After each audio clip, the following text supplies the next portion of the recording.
À l'observation des 4 blocs capacitaires du tronc commun du bac pro, on peut se questionner sur le fait que l'EPS n'ait pas été positionné sur les modules 3 et 4. Philippe, est-ce que tu peux nous expliquer pourquoi? Je vois trois éléments d'explication prioritaires. Le premier, c'est qu'il existait un précédent sur le CAPA. Donc, l'EPS était positionné à la fois sur le MG2 et sur le MG3. Par contre, l'épreuve certificative est positionnée sur le MG2.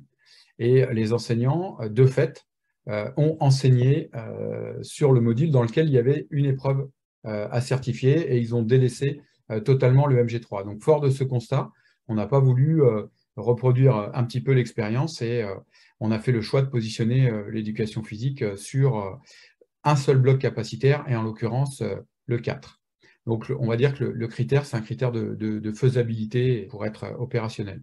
Le deuxième critère, on peut penser que c'est un critère plus structurel et notamment d'équilibre des blocs. Donc, le but du jeu, c'était d'avoir 3 capacités de rang 2 sur chacun des blocs. Et donc, en positionnant l'EPS sur la capacité de rang 2, agir collectivement dans une situation sociale et professionnelle, on pouvait retrouver 3 capacités de rang 2 sur chacun des 2 blocs, et non pas un déséquilibre 4 et 2.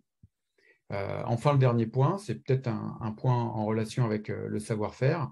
On va dire que l'EPS était plutôt bien accueilli dans un bloc capacitaire qui était assez innovant, puisqu'on s'engageait sur le développement des compétences psychosociales, et que dans ce contexte-là, l'EPS pouvait faire valoir des savoir-faire ou une certaine expérience dans le cadre des relations ou des compétences relationnelles et sociales.